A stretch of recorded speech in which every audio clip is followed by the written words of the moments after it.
Hello everyone.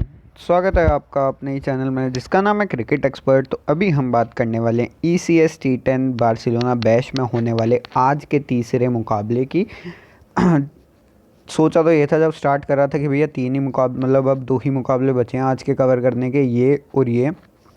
पर surprise भैया dream 11 team Buttler और टीम मॉर्गन का जो इंग्लैंड का इंट्रा स्क्वाड हो रहा है उसके मुकाबले भी यहाँ पर लेकर आ गई है। तो अब एक और चीज़ आ गई है, एक नई टीम, एक नए नया टूर्नामेंट। तो इसके भी आपको स्टैट्स प्रोवाइड करवा दूंगा।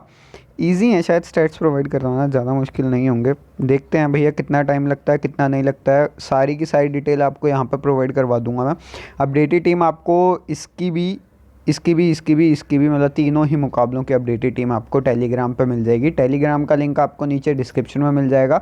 अभी सबसे पहले इसी टीम की बात कर लेते हैं, फिर अगली जो वीडियो आएगी भैया वो आएगी बार्सिलोना बैश की ही आएगी। उसके बाद जो वीडियो आएगी वो आएगी टीम बटलर और टीम मॉर्गन की, क्योंकि इसके स्टैट्स ढूंढने में भी अभी टाइम लगेगा। डोमेस्टिक पिचेस पे क्या क्या स्टैट्स हैं वो भी मैं आपको प्रोवाइड करवा दूंगा। तो वो सारी की सारी डिटेल मैं अभी आपको प्रोवाइड करवा दूंगा थोड़ी देर बाद। पहले जो है कैटलाना टाइगर्स और पाक का मुकाबला, और इम्पॉर्टेंट चीज़ ये है कि पाक अपना पिछला मुकाबला किससे हारी है, BSH के खिलाफ। BSH की परफॉर्मेंस पूरे टूर्नामेंट में इतनी नहीं बढ़िया नहीं रही। पाक पहले भी हरा चुकी थी BSH को, पर पिछला मुकाबला पाक हारी है। तो वो देख के चलो, पिछले मुकाबले में पाक के प्लेयर्स ने इतना बढ़िया परफॉर्म नहीं करा है। वो एक इम्पॉर्टेंट चीज़ है कि भैया प्लेयर्स ने परफॉर्म नहीं करा है। तो वो सारी की सारी डिटेल अभी हम यहाँ पर डिस्कस कर लेंगे। अपडेटेड टीम टेलीग्राम पे, टेलीग्राम का लिंक आपको नीचे डिस्क्रिप्शन में मिल जाएगा। तो चलिए अभी हम यहाँ पर वीडियो शुरू कर लेते हैं। हम सबसे पहले वेदर रिपोर्ट की बात करेंगे। कोई भी चांस नहीं है रेन के, क्लाउडी है। मतलब सेकंड मुकाबले में पार्शियल क्लाउडी दिखा रहा था, पर अब जो टाइम जब ये मतलब शुरू होगा लोकल टाइमिंग के हिसाब से भैया क्लाउडी दिखा रहा है ये कि होने वाला है क्लाउडी। और यहाँ पर अगर मैं बात करूँ तो 16 से 17 डिग्री सेल्सियस 18 डिग्री सेल्सियस तक के पास हमारे पास टेम्परेचर रहेगा।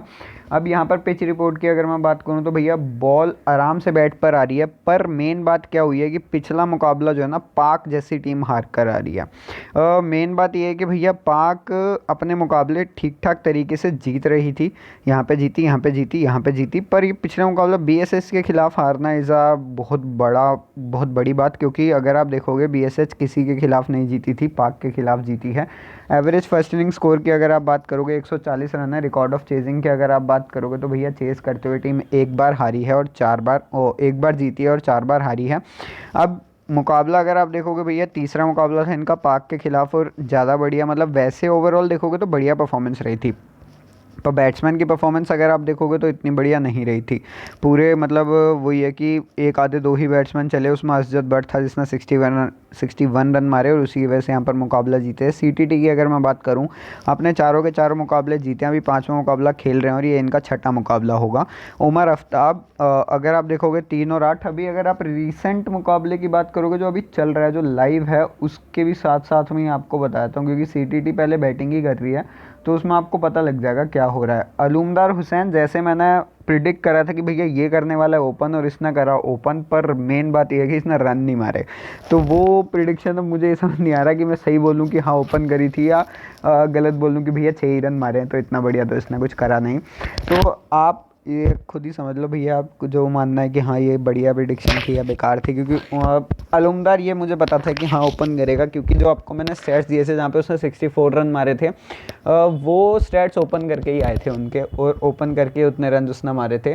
तो मैंने ये सोचा था कि हाँ प्लेयर बढ़िया है, आपको बढ़िया परफॉर्म करके दे देगा। फॉर्म में भी था प्लेयर, पर अभी जो है विकेट जो है बॉलिंग फ्रेंडली हो गई है आप कह सकते हो। अगर आप देखोगे पिछला मुकाबला पाक का भी और अभी ये वाला CTT का मुकाबला भी देखोगे तो इतनी बढ़िया रन रेट नहीं चल रही है। करीब 10 की रन रेट चल रही है, पर 100 रन यहाँ पर इस पिच के ऊपर ज़्यादा बढ़िया नहीं रहेंगे।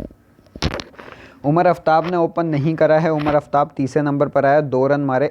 भाई मतलब वही है कि कंसिस्टेंसी से फ्लॉप हो रहा है प्लेयर। शाहिद भाटी आपके पास अभी के मुकाबले में नॉट आउट है, 24 रन मार रखे हैं। हो सकता है बढ़िया नॉक खेल के आपको चला जाए। तो शाहिद भाटी वैसे भी रखा हुआ था टीम में, मैंने जो आपको फाइनल टीम दी थी उसमें शाहिद भाटी था। आदिल सरवार आपके पास एक बढ़िया पिक है, क्योंकि तीसरा जो मुकाबला हुआ था पाक के खिलाफ 21 रन मारे और अभी के लिए कंसिस्टेंट प्लेयर है, और 13 रन आज के मुकाबले में मारकर आउट हुआ है। तो वही वाली बात है। पर एक चीज़ अगर आप देखोगे तो डिक्रीज़ हो रही है इसकी परफॉर्मेंस। यहाँ पर 49, 46 21, 18 और यहाँ पर पिछले मुकाबले में 13 रन। तो थोड़ी सी अगर आप देखो परफॉर्मेंस जो है इसकी डिक्रीज़ हो रही है। अब यहाँ पर अजद बट आपके पास हैं। अजद बट ने 61 रन मारे थे, पाक के खिलाफ ही बढ़िया परफॉर्म कर रहा था। पिछले मुकाबले में 14 रन के साथ 1 विकेट, और अभी जो है जो इनका मुकाबला लाइव है वहाँ पे 9 रन इसने मारे हैं, 2 चौके मारे हैं। तो अभी बैटिंग कर ही रहा है। मोहसिन अली खेल रहा है अभी पिछले मुकाबले में, तो बहुत बढ़िया आपके पास एक प्लेयर है जो आपको बढ़िया परफॉर्म करके दे देगा। जे इकबाल आपके पास है, ट्राई करना चाहते हो कर सकते हो, पर ग्रैंड लीग का प्लेयर है, वैसे ही पिछले मुकाबले में खेल नहीं रहा है। रहमानुल्लाह आपके पास, रहमानुल्लाह की अगर मैं बात करूँ ना, ये प्लेयर भैया चांसेस कम है, और ये वैसे भी खेला नहीं है पिछले मुकाबले में, तो इस मुकाबले में बहुत कम चांसेस हैं कि ये खेलेगा, क्योंकि रहमानुल्लाह वैसे बॉलिंग करवा सकता है पर इससे बॉलिंग करवाई नहीं जा रही। कमरान रज़ा आपके पास है, कमरान रज़ा बॉलिंग नहीं कर रहा है, मुझे नहीं लगता बॉलिंग करवाएगा भी, करवा भी सकता है वैसे। पर सरफराज की अगर आप बात करो, तीसरे मुकाबले में इसने एक भी विकेट नहीं चटकाई। कमरान रज़ा की अगर आप बात करो, पाक के खिलाफ इसने 2 विकेट चटकाई थी।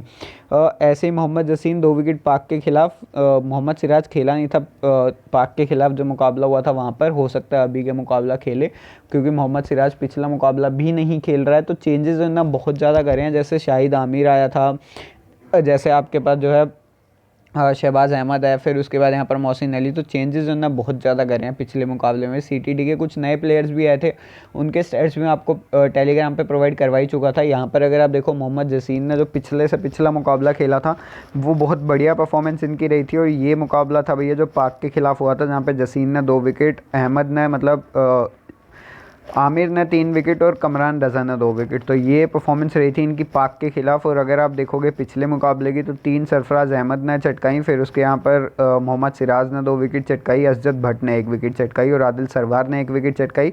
पाक की अगर आप बात करो, 5 मुकाबले कंप्लीट कर चुकी है, 6ठा मुकाबला होने वाला है इनका, और पिछला मुकाबला बढ़िया रहा है। पर अगर आप देखो तो ये हार कर आए हैं, क्योंकि ये अपने डिफेंड नहीं कर पाए रन्स। मुझे एक चीज़ समझ नहीं है भैया, आपने 105 रन मारे बीएसएफ जैसी टीम के खिलाफ, आप उनके प्लेयर्स आउट नहीं कर पाए, तो वो थोड़ा सा मुझे वैसा लगा कि यार ऐसे कैसे हो सकता है, पर इन्होंने वैसा करा है। यहाँ पर अगर मैं बात करूँ, मोहम्मद हसन ने यहाँ पर 18 रन मारे पिछले मुकाबले में। उसके बाद अगर आप देखो तो आपके पास एस अली शहीद पिछले मुकाबले में 25 रन मारे, इसने पहले मुकाबले में 51, बीच के 2 मुकाबले नहीं खेला था। अगर आप सीटीटी के खिलाफ मुकाबले की भी बात करोगे, तो भैया सीटीटी के खिलाफ एहसान ने 18 रन मारे। उसके बाद कमरान मोहम्मद ने यहाँ पर 2 विकेट चटकाई थी, बहुत बढ़िया परफॉर्म कर रहा है। पिछले मुकाबले में 12 रन के साथ 1 मेडन ओवर करवाया था इसने। अब मोहम्मद आमिर जाफरी की अगर आप बात करोगे, तो 19 रन इसने मारे थे, ओपन करा था इस मुकाबले में, 1 रन पिछले मुकाबले में मारा। मोहम्मद बाबर की अगर आप बात करो, 1 रन इसने यहाँ पर मारा था पिछले मुकाबले में, 22 रन के साथ 1 विकेट, बढ़िया परफॉर्म करा मोहम्मद बाबर ने पिछले मुकाबले में। आपको जो एक टीम दी थी उसमें मोहम्मद बाबर था, एक टीम में यहाँ पर एस अली था। दोनों में से अगर आप देखो तो मोहम्मद बाबर ने ठीक ठाक परफॉर्म करा, क्योंकि 1 विकेट चटका गया। वैसे अगर आप बैटिंग की बात करोगे तो एस अली ने ज़्यादा बढ़िया परफॉर्म करा था। अब यहाँ पर अगर आप देखो, सिरोज अहमद आपके पास है, पिछले मुकाबले में 7 रन, यहाँ पर एस आमिर ने 2, यहाँ पर एफ रज़ा ने 0। एफ रज़ा ने पिछले मुकाबले में, मुझे यहाँ पर अगर आप देखो ना, तो एफ रज़ा ने पिछले मुकाबले में बॉलिंग नहीं करवाई। यार ये बॉलिंग ही नहीं करवा रहा है, मतलब कुछ मुकाबलों में इसने बॉलिंग करवाई, कुछ में नहीं करवाई। सिरोज आपके पास है 7 रन, फिर उसके बाद अगर आप देखो, आतिफ आपको कंसिस्टेंसी से विकेट लाकर दे रहा है। उसके बाद आदिल शफकत आपके पास है 0, और उसके बाद अगर आप देखो तो भैया फराद अजीम आपके पास है, 1 विकेट इसने चटकाई। अब अगर आप पिछले मुकाबले की बात करोगे, तो फराद अजीम ने 2 ओवर करवाए, 1 विकेट, आतिफ ने 2 ओवर करवाए, 1 विकेट, मोहम्मद बाबर ने 1 ओवर करवाया, 1 विकेट। बस यही प्लेयर्स जिनने विकेट चटकाई। यहाँ पर कमरान ने ओवर बढ़िया करवाया, 1 ओवर में 14 रन दिए, पर 1 ओवर मेडिन था पूरा का पूरा, तो वो देख के चलो तो कमरान की बॉलिंग लाइन और लेंथ बहुत बढ़िया थी।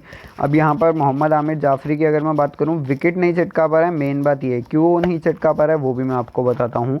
ओपन करता है बॉलिंग में, मतलब आपको दूसरा ओवर करवाता हुआ दिखा, बट बात ये है कि wicket to wicket line and length नहीं थी इसकी। लाइन एंड लेंथ थी भैया, मतलब बिल्कुल वाइड लाइन थी इसकी, तो वहाँ पर आप विकेट चटकाना बहुत मुश्किल होता है, क्योंकि पावर प्ले होता है, सारे के सारे प्लेयर्स होते हैं अंदर भैया, 2 से 3 प्लेयर बाहर होते हैं, तो वो उनको आप वहाँ पर कैचेस जाना बहुत मुश्किल होता है। तो यहाँ पर मुझे ऐसा लगता है ये प्लेयर आपको अगर एंड में बॉलिंग करवा कर देना तो ज़्यादा बढ़िया आपको परफॉर्म करके दे सकता है। उसके बाद फरहान अजीम आपके पास है, आतिफ मोहम्मद अगर ट्राई करना चाहते हो कर सकते हो, वैसे ट्राई तो करेंगे ही। यहाँ पर सिरोज अहमद एक ऐसा प्लेयर है जिसे आप ग्रैंड लीग में ट्राई करना चाहते हो तो ग्रैंड लीग में कर लेना, क्योंकि सिरोज अहमद इतनी कंसिस्टेंसी से बॉलिंग नहीं करवा रहा है। तो यहाँ पर आपको स्टैट्स बता चुका हूँ, अभी जो हम यहाँ पर टीम की बात डिस्कस कर लेते हैं। टीम की बात डिस्कस करने से पहले जिन भाई ने अभी तक टेलीग्राम चैनल ज्वाइन नहीं करा, टेलीग्राम चैनल ज्वाइन कर लो। जिन भाई ने अभी तक वीडियो लाइक नहीं करी, चैनल सब्सक्राइब नहीं करा, दोनों काम कर लो, क्योंकि ऐसी वीडियोस और भी आती रहेंगी आपके लिए इस चैनल पर। एम आसान आपके पास है you Aftab. You Aftab is a grand league choice. Grand league में रखना है आमिर मीर की। अगर आप एस हाशिम मीर की अगर आप बात करोगे, खेलता है तो एक ठीक ठाक पिक, पर ए हुसैन आपके पास ना एक ठीक ठाक पिक है। मैं इसे दोबारा ट्राई करने वाला हूँ। अगर ये खेल जाता है आज का मुकाबला दोबारा से, तो मैं 2 विकेट कीपिंग ऑप्शन लेकर जाऊँगा। अलीम मतलब ए हुसैन भी मेरे पास होगा। उसके बाद ए बट आपके पास है एस अहमद और जे अफजल। जे अफजल अगर नहीं खेलता है, जो आपको पिछले मुकाबले में जे अफजल नहीं खेलता हुआ दिख रहा है, तो जे अफजल नहीं खेलता तो भैया एम अली आपको खेलता हुआ दिखा, और मैं एम अली के साथ जाऊंगा। एस भाटिया आपके पास एक बढ़िया प्लेयर है, क्योंकि अभी भी नॉट आउट और 31 रन इसने मार दिए हैं। जब वीडियो शुरू करी थी तब 24 पे था, 7 रन और मार लिए हैं अब इसने। यहाँ पर अगर मैं बात करूँ, आपके पास एम कमरान है, आदिल सरवार हैं, और उसके बाद एस अली शहीद हैं। तीनों प्लेयर्स बढ़िया हैं। अब देखो, मोहम्मद बाबर लेकर जाओगे, एस अली शहीद, इन दोनों में से एक प्लेयर आपको लेकर जाना है, आपके ऊपर है। अगर पॉइंट्स के साथ जा रहे हो तो एस अली, अगर आप पिछले मैच की परफॉर्मेंस के हिसाब से जा रहे हो तो एम बाबर। उसके बाद बॉलिंग सेक्शन की अगर मैं बात करूँ, अतीक मोहम्मद आपके पास हैं, एस अहमद आपके पास है, एम जसीन और एच गोंडाल। एच गोंडाल वैसे पिछले मुकाबले में खेला नहीं, अगर नहीं खेलता तो हमारे लिए आसान हो जाएगा प्लेयर्स पिक करना, क्योंकि मुझे एक एक्स्ट्रा यहाँ पर देखो, ये दोनों भी मैं लेकर जाना चाह रहा था वैसे, पर ये दोनों प्लेयर्स हमारे पास ज़्यादा बढ़िया रहेंगे। बॉलिंग में अगर बैटिंग में अगर आप देखो, मोहसिन अली एक ऑप्शन है, और ऊपर अगर आप देखोगे तो आपके पास अच्छा वो 8 क्रेडिट के प्लेयर्स आ गए, सारे के 8.5 के हैं वो। एस भाटिया आपके पास एक ऑप्शन है। तो ऑप्शन आपके पास बहुत है। वैसे क्रेडिट इशू कोई नहीं आएगा एंड की टीम में, कोई दिक्कत नहीं है। यहाँ पर चाहे कितने ही प्लेयर ले जाओ आप, 9 साढ़े 9 क्रेडिट में कोई क्रेडिट इशू आज ज़्यादा आते हैं नहीं।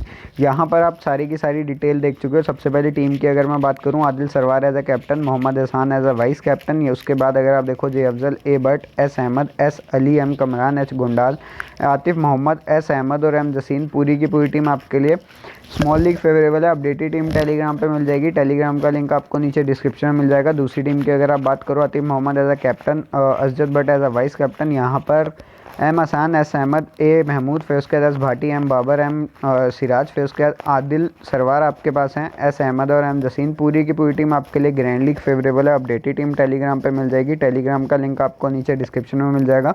तो इस वीडियो के लिए बस इतना ही। चैनल सब्सक्राइब कर लीजिएगा, वीडियो लाइक कर दीजिएगा, बेल आइकन दबा दीजिएगा, क्योंकि ऐसी वीडियोज़ और भी आती रहेंगी आपके लिए इस चैनल पर।